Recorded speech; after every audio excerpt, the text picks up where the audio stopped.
엄마랑 살래 아빠랑 살래 예, 학대가 될 수도 있고요. 그러니까 예. 양육비 산정 기준표가 있습니다. 감치 처분도 가능하고요. 가둔다는 거죠 사람은. 예.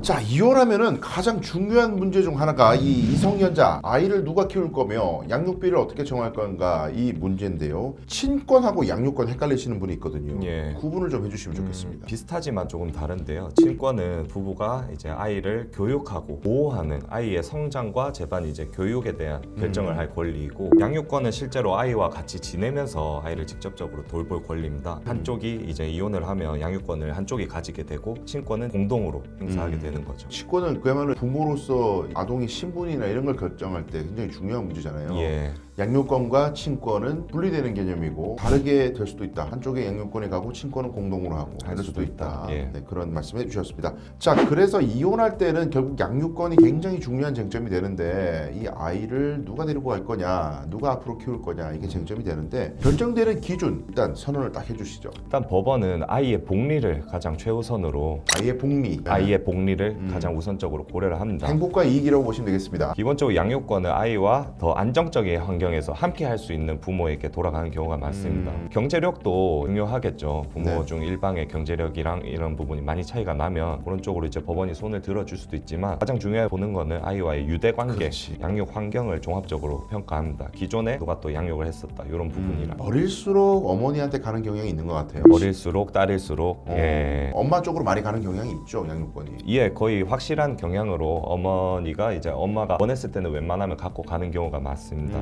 남편의 경제력이 뛰어나다 하더라도 중시하는 것은 말씀드렸듯이 유대관계와 그동안의 교육 환경, 이런 부분들이, 그리고 아이를 웬만하면 어머니가 보살펴 온 그런 경향이 많기 때문에, 특별히 엄마에게 뭐 네. 아이를 방치하거나 뭐 학대를 한 그런 동의가 있다든지, 아니면 뭐 알코올 중독이라든지 이런 부분들이 가정 환경에서 아이에게 잘못을 미치는 부분들이 많을 때에는 이제 아버지로 갈 수도 있는데, 대부분 엄마가 가져가신다고 보시면 될 것 같습니다. 누가 잘못했고 누가 잘했고 엄마 아빠 중에 누가 유책이 크고 이 기준하고는 다르다. 예. 양육권을 가져가는 기준은 아이 입장에서 판단하니까, 사람들이 막 아이를 갖다가 막 추궁해가지고 엄마랑 살래 아빠랑 살래 이래가지고 막 녹음 따서 재판 제출하고 이런 현실인데, 그거 너무 과하면은요 예, 안 되는 학대가 거고. 될 수도 있고요. 그러니까 예. 뭐 이렇게 아이의 의사가 일단은 또 중요하기 때문에 법원도 아이의 의견을 들어보지만, 나이가 어느 정도 됐을 때 중학교 이상이라든지 충분히 자기 의사나 이런 부분을 얘기할 수 있을 그렇죠. 때 그렇게 중시가 되게 되고, 아이가 어리다거나 이런 부분에서는 큰 도움은 되지 않는 행위죠. 그렇죠. 그리고 이제 주변의 친척이나 다른 가족들의 진술을 듣고 객관적으로 판단하기도 하기 때문에, 아이만 막 채근하셔가지고 그렇게 하면은 굉장히 위험하다. 평소에 잘하셔야 돼요. 평소에 유대관계를 보는 거지, 갑자기 뭐 친한 척하고 여행 간 사진 내고 이런다고 해서 양육권이 오지는 않습니다. 이혼 소송 도중에 이거 진짜 많습니다. 애를 일방적으로 데리고 가버리는 경우, 어린이집에서 애 하원하는 거를 갖다가 아빠가 데리고 가든 엄마가 데리고 가든, 아니면 친척 엄마 어른들도 합사해가지고 이런 경우가 많죠. 손주에 대한 집착이 할머니 할아버지들이 있기 때문에 양가 중에 누가 데리고 갈 거냐 이거 가지고도 싸우고, 어린이집이 중간에서 막 괴롭고 막 힘들고, 저는 어린이집 원장들에게서 자문이 많이 들어옵니다. 이런 경우에 가져가 버렸다, 어린이집 거부를 못 하잖아, 보호자니까. 어쨌든 이게 뭐 도대체 어떻게 정리돼야 되는 거냐. 강제로 가져간 건 애를 거의 납치에 가까운 건데,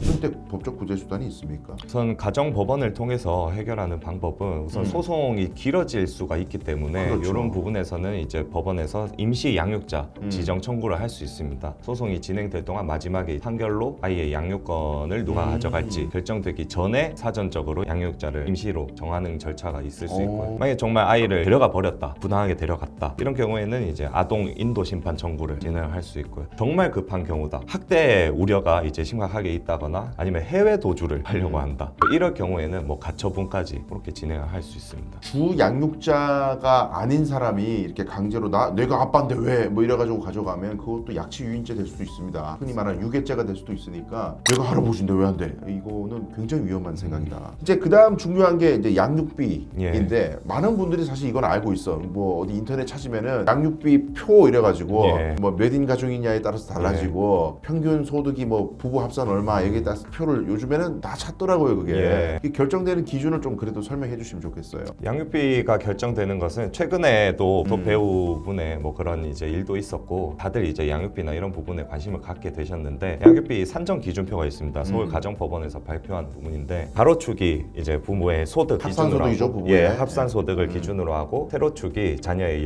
연령에 따라 또 들어가는 돈이 또 다를 수 있으니까 그런 부분을 기준으로 해서 부모의 자산도 어느 정도 고려가 될 수는 있지만 일단 표에 나와 있는 거는 부모의 소득입니다. 연봉이라든지 소득을 기준으로 최대 한 300만 원, 아주 소득이 많으신 분들도 한 그 정도 선에서 낮으면 30만 원, 20만 원, 30만 원 양육비를 지급하여야 할 부모가 경제적 능력이 매우 떨어진다든지 이렇게 몇십만 원 선에서 최대 한 300만 원 선 정도까지 정해진다고 보시면 될 것 같습니다. 그러니까 정해진데도 따르지 않아서 문제되는 사례들이 많죠. 이제 배드파더스라는 사이트도 굉장히 사회적 문제가 됐었고 그렇게 한데 이제 너무 혼자 끙끙 앓지 마시고 이제 법적으로 조치하시는 게 맞습니다. 그죠? 양육비가 법원에서 결정이 됐는데도 안 준다거나 혹은 거꾸로 양육비가 결정이 됐지만 내가 갑자기 심하게 다치거나 몸이 너무 건강이 안 좋아가지고 일을 못 하게 된다든지 양육비를 그대로 지급하기는 너무 내 스스로가 부담되는 상황이 생겼다거나 그러면 또 그에 따른 법적 절차를 밟아갈 수 있으니까 변경할 수도 있잖아요. 변경 가능하죠. 그러니까요. 예. 근데 그걸 안 하고 거의 연락을 끊어버린다든가 아니면 뭐 어떻게 협박을 한다거나 이런 사례들도 제가 많이 봐서 그래서 일단 양육비를 상대방이 주지 않는다 이러면은 법원에 양육비 직접 지급 명령을 신청하시거나 아니면 공공기관이 있거든요. 양육비 이행관리원이라고 요새는 그런 부분을 통해서 쉽게 도움을 받을 수 있기 때문에 양육비를 그래서 상대방이 안 냈다 하면 법원에서 과태료라든지 강치 처분도 가능하고요.